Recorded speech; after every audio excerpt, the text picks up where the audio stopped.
Bom dia, meus irmãos. Vamos dar início à nossa EBD desta manhã, clamando ao Senhor que tenha por nós um amor eterno, que nos abençoe, que nos guarde e que nos proteja. Mas que nos coloquemos diante dele, em espírito e em verdade, em louvor e adoração. Pois o estudo desta manhã vai nos falar sobre isso, que possamos estar atentos para que não viemos a pecar contra Deus. O tema desse estudo é: o que fazemos nesse mundo irá ecoar no mundo espiritual. O texto básico está em João 4, verso 23 e 24. Estamos meditando na Bíblia NVI. No entanto, está chegando a hora, e de fato já chegou, em que os verdadeiros adoradores adorarão o Pai em espírito e em verdade. São estes os adoradores que o Pai procura. Deus é espírito e é necessário que os seus adoradores o adorem em espírito e em verdade. O tema desse estudo nos fala que o nosso proceder nessa vida irá ecoar no mundo espiritual. Mas o que quer dizer a palavra ecoar? Será o mesmo que refletir? Não. Ecoar é o mesmo que fazer com que um som seja ouvido ao longe, como o sino ecoava pela cidade. É o mesmo que fazer com que um som seja repetido, causando eco. E aquilo que fazemos, o nosso agir e proceder, vai ser ouvido à distância, não só nessa vida diante dos homens, como na vida espiritual diante do nosso Pai Celestial. Para muitos, ainda há dúvidas quanto à existência do Espírito e podem se perguntar o que o Espírito representa, o que é Espírito. Estamos meditando na palavra de Deus e não naquilo que os ateus creem, pois nada sabem sobre o Espírito, mas nós, povo de Deus, sabemos que há em nós um Espírito. E é este Espírito que nos leva a termos comunhão com Deus. É esse Espírito que nos faz reconhecer Jesus como sendo o único, suficiente e eterno Salvador da humanidade. O Espírito que foi soprado em nós é que nos dá vida. O Espírito interage com forças espirituais. E essa força espiritual encontramos na palavra que assim nos fala. Então o Senhor Deus formou o homem do pó da terra e soprou em suas narinas o fôlego de vida, e o homem se tornou um ser vivente. Gênesis 2, verso 7. Esse fôlego de vida foi soprado sobre todos, e todas as pessoas têm esse espírito, quem crê e mesmo aqueles que não creem. Pois quando Deus soprou vida no homem, significa que lhe deu um espírito, e essa vida foi dada aos que creem, como incrédulos, céticos, ateus, satanistas. Todos receberam esse fôlego de vida que é representado pelo Espírito. Isso é dádiva de Deus, pois só a partir daí foi que o homem se tornou uma criatura vivente. Mas por que as nossas atitudes ecoarão na eternidade? Porque se o Espírito é proveniente de Deus, é Ele que nos permite ter contato com o Pai, que não está neste mundo, mas no mundo celestial. Deus é Espírito e não há outra maneira de nos comunicarmos e nos unirmos a Ele se não for através do Espírito, como vimos no texto básico. Isso acontece quando o nosso espírito se une ao Espírito Santo de Deus. Todos que aceitam Jesus como Salvador estão unidos ao Espírito Santo. Mas o que a palavra nos fala sobre isso? O Espírito do Senhor repousará sobre ele, o Espírito que dá sabedoria e entendimento, o Espírito que traz conselho e poder, o Espírito que dá conhecimento e temor do Senhor. Isaías 11, verso 12. O Espírito do Senhor vai estar unido ao Espírito daquele que crê. O que não crê vai ter em si o mesmo Espírito, só que afastado de Deus.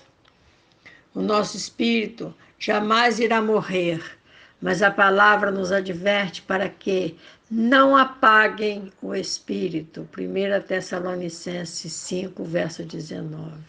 E quando isso acontece? Quando nos afastamos dos caminhos do Senhor e nos aproximamos do mal. A palavra continua a nos dizer para que afastem de toda a forma de mal, que o próprio Deus da paz os santifique inteiramente, que todo o espírito, alma e corpo de vocês seja conservado irrepreensível na vinda de nosso Senhor Jesus Cristo. 1 Tessalonicenses 5, verso 22 a 23. A palavra nos revela que quando morremos, o espírito abandona o corpo, pois o espírito é a nossa fonte de vida. Vamos ver a revelação que nos faz a palavra. Sim, lembrem-se dele antes que se rompa o cordão de prata ou se quebre a taça de ouro, antes que o cântaro se despedace junto à fonte, a roda se quebre junto ao poço, o pó volte à terra de onde veio e o espírito volte a Deus que o deu. Eclesiastes 12, versos 6 e 7. O nosso pecado vai estar ecoando diante dos ouvidos do Senhor e nos afastando de sua presença, pois nosso espírito fica separado de Deus. Isso se chama de morte espiritual, porque estamos separados da fonte de vida. Quando nos separamos do Senhor no mundo natural, nos afastamos também do seu espírito. Não mais estaremos unindo o nosso espírito ao Espírito de Deus. O nosso pecado vai ecoar no mundo natural e no mundo espiritual, o que trará consequências diante dos homens e diante de Deus. O pecado cometido no mundo natural ecoou no mundo espiritual, o que fez com que o nosso espírito fosse apagado. Quando isso ocorre, o corpo continua vivo, mas foi o espírito apagado e assim ocorreu a morte espiritual. E aquele que está espiritualmente morto não entende as coisas de Deus, porque não está ligado a Deus. É como um membro separado do corpo. Mas assim como Jesus ressuscitou, nós também ressuscitamos quando aceitamos Jesus como Salvador, pois o Espírito que estava apagado receberá sobre si a luz da salvação e terá de volta o seu Espírito que estava morto. Seu Espírito vai receber uma nova vida. Isso é a palavra quem nos revela. Quem não tem o Espírito não aceita as coisas que vêm do Espírito de Deus, pois são loucura e não é capaz de entendê-las, porque elas são discernidas espiritualmente. Mas quem é espiritual discerne todas as coisas, e ele mesmo por ninguém é discernido, pois quem conheceu a mente do Senhor para que possa instruí-lo? Nós, porém, temos a mente de Cristo. 1 Coríntios 2, verso 14 a 16. Mas haverá quem possa perguntar: se o Espírito de vida foi soprado por Deus, por que nem todos creem? Porque o pecado tem sabor. E existe uma coisa chamada livre-arbítrio. Há aqueles que escolhem continuar tendo em si o Espírito que nos foi dado pelo Senhor, mas há aqueles que preferem receber o Espírito contrário. A palavra nos revela que nem todo o Espírito é de Deus, pois existem outros tipos de espíritos. Sabemos que espírito é imaterial, ou seja, não tem um corpo físico, e o que os espíritos tanto podem ser de anjos ou de demônios. Os anjos são espíritos de luz e que estão obedientes a Deus, que fazem sua vontade e a quem o Senhor dá ordens a nosso respeito. Isso a palavra nos revela. A qual dos anjos Deus alguma vez disse: senta-te à minha direita, até que eu faça dos seus inimigos um estrado para os teus pés. Os anjos não são todos eles espíritos ministradores enviados para servir aqueles que hão de herdar a salvação? Hebreus 1, verso 13 e 14. Os demônios são espíritos em rebelião contra Deus, que trabalham para o diabo. Estes são espíritos das trevas, que levam a humanidade a se afastar de Deus e a cometer maldades. Vamos voltar à palavra. Em sua cobiça, tais mestres os explorarão com histórias que inventaram. Há muito tempo a sua condenação paira sobre eles e a sua destruição não tarda, pois Deus não poupou os anjos que pecaram, mas os lançou no inferno, prendendo-os em abismos tenebrosos, a fim de serem reservados para o juízo. 2 Pedro 2, verso 3 e 4.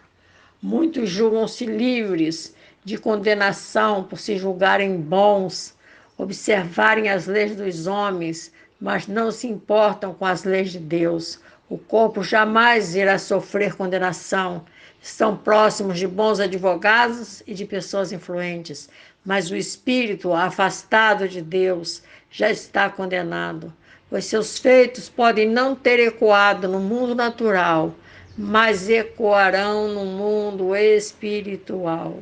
Veja o que foi que Jesus disse para aqueles que têm o seu espírito desligado do Espírito de Deus. Serpentes, raça de víboras, como vocês escaparão da condenação do inferno? Mateus 23, verso 33.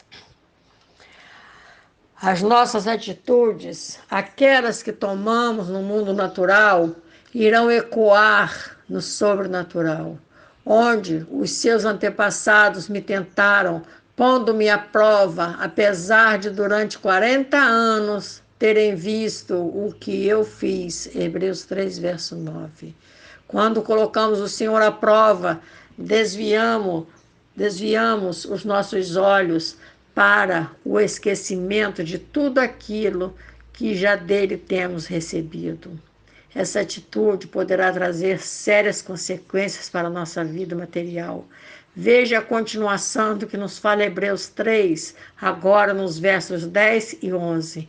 Por isso fiquei irado contra aquela geração e disse: os seus corações estão sempre se desviando e eles não reconheceram os meus caminhos. Assim jurei a minha ira, jamais entrarão no meu descanso.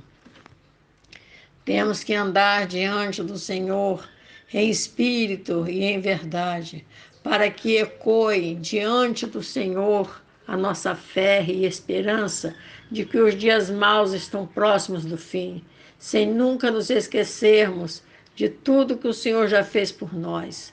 Temos que saber aguardar com paciência para que as promessas do Senhor venham se cumprir em nossas vidas. Isso a palavra também nos ensina. Coloquei toda a minha esperança no Senhor, e Ele se inclinou para mim e ouviu o meu grito de socorro. Salmos 40, verso 1. Jesus sempre conheceu muito bem as armas utilizadas pelo mundo das trevas para destruir a fé do seu povo. Ele sabia que muitos viriam, mas que se afastariam, e poucos permaneceriam, porque iriam desanimar no meio do caminho. E se não tivermos o nosso espírito interligado ao Espírito de Deus, não ouviremos a voz do Senhor nos dizer: esforça-te e tem bom ânimo. Josué 1, verso 6. Também não irão ouvir o que Jesus disse: eu vim para que tenham vida e a tenham com abundância. João 10, 10. Só aqueles que tiverem seu espírito unido ao Espírito do Senhor é que irão ouvir a sua voz dizendo: esforça-te. Só um espírito quebrantado ouvirá a voz do Senhor nos dizer: os sacrifícios que agradam a Deus são um espírito quebrantado, um coração quebrantado e contrito, ó Deus, não desprezarás. Salmo 51, verso 17. Estes são aqueles que vencerão o veneno do pecado. Só aquele que, em meio ao conflito espiritual, estiverem forças para não desanimar, é que encontrarão o antídoto para este veneno destilado pela cobra peçonhenta, pelo espírito imundo. O nosso espírito se une ao espírito do Senhor quando estamos em oração. Só buscamos ao Senhor é que encontramos forças para vencer. E o Senhor, quem nos fala, não vos espanteis, nem os temais. O Senhor vosso Deus que vai diante de vós, ele pelejará por vós.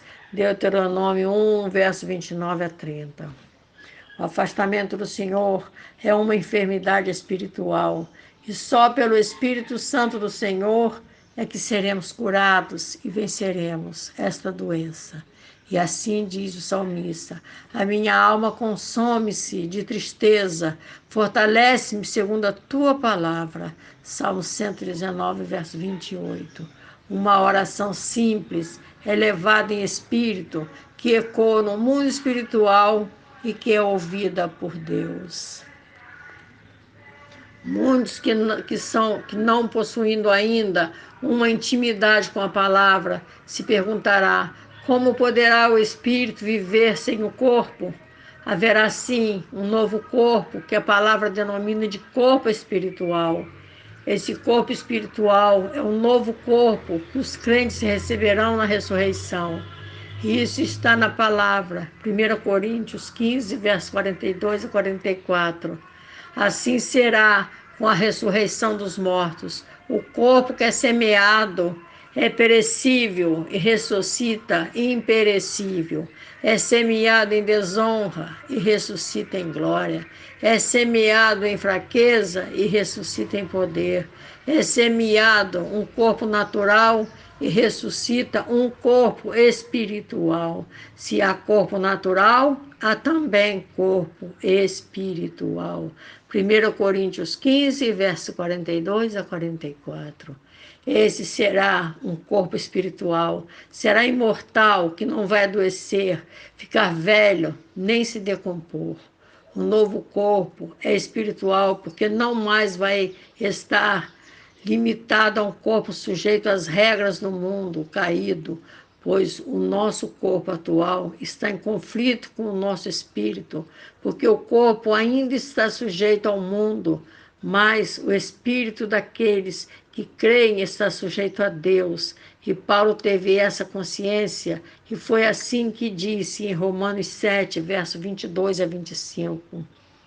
Pois, no íntimo do meu ser, tenho prazer na lei de Deus, mas vejo outra lei atuando nos membros do meu corpo, guerreando contra a lei da minha mente, tornando-me prisioneiro da lei do pecado que atua em meus membros. Miserável homem, eu que sou, quem me libertará do corpo sujeito a esta morte? Graças a Deus por Jesus Cristo, nosso Senhor, do modo que com a mente eu próprio sou escravo da lei de Deus, mas com a carne da lei do pecado. O corpo espiritual estará em harmonia com o espírito se estivermos em obediência a Deus. Porque o que fazemos nesse mundo ecoará no mundo espiritual. Isso devemos à influência que o mundo espiritual exerce sobre nossas vidas. Andamos distraídos e sequer damos importância aos acontecimentos daquilo que ocorre em nosso dia a dia, mas estamos sujeitos aos acontecimentos do que ocorre no mundo natural e nos esquecemos dos acontecimentos do mundo espiritual. Achamos que os acontecimentos do mundo natural nos afetam, mas o que acontece no mundo espiritual não nos pode afetar. Vamos olhar com a luz da razão e vamos ver que, assim como tomamos decisões no mundo natural, tomamos também no mundo espiritual. E são essas decisões que ecoarão. Aceitarmos Jesus foi uma decisão tomada no mundo natural, mas ela vai ecoar nos ouvidos de Deus que está no mundo espiritual. Essa decisão foi tomada por nós no mundo natural, é que vai fazer com que o nosso espírito seja restaurado e passe a ter comunhão com Deus. É através dessa decisão que foi tomada no mundo natural é que nos levará ao mundo espiritual. E por essa decisão que ocorrerá no mundo espiritual, que Deus nos garantirá a ressurreição e a vida eterna. Quando o nosso corpo natural procura a santificação do Espírito Santo, o nosso espírito é transformado por Jesus. Isso faz com que toda a nossa trajetória no mundo natural seja transformado, pois o Espírito Santo começa a mudar nossos pensamentos, desejos e ações. E nós passamos a ter comunhão com o Espírito de Deus. A luta contra a nossa natureza pecaminosa começa no Espírito. Veja o que Paulo nos fala em Gálatas 5, verso 16. Por isso digo, vivam pelo Espírito e de modo nenhum satisfarão os desejos da carne. A decisão que for tomada no mundo natural é que irá influenciar o mundo espiritual. O mundo espiritual também nos pode afetar de maneira negativa. Precisamos tomar cuidado para não nos submetermos a influências malignas. Por isso é que temos que conhecer a palavra e termos consciência de nossa escolha, pois o mundo espiritual ecoará no natural. Quem não escolher caminhar com Deus, irá caminhar com o príncipe das trevas e estará subjugado a ele e ao pecado. Crendo ou não, ateu ou não, vai sempre estar participando do mundo espiritual. Foi por isso que Pedro assim falou: sejam sóbrios e vigiem. O diabo, o inimigo de vocês, anda ao redor como um leão rugindo e procurando a quem possa devorar. Resistam-lhe, permanecendo firmes na fé, sabendo que os irmãos que vocês têm em todo o mundo estão passando pelos mesmos sofrimentos. 1 Pedro 5, verso 8 e 9. Vou terminar esse estudo trazendo uma palavra de despertamento que está em 1 Tessalonicenses 5, verso de 22 a 24. Afastem-se de toda forma de mal, que o próprio Deus da paz os santifique inteiramente, que todo o espírito, alma e corpo de vocês seja conservado irrepreensível na vinda de nosso Senhor Jesus Cristo. Aquele que os chama é fiel e fará isso. Nossa oração é elevada ao Senhor no mundo natural, mas o Senhor nos ouve no mundo espiritual. E é de lá que o Senhor derrama as suas bênçãos quando a nossa oração ecoa em seus ouvidos. Que o Senhor esteja nos guardando, nos abençoando e falando mais com cada um de nós. Fica na paz do Senhor. Amém.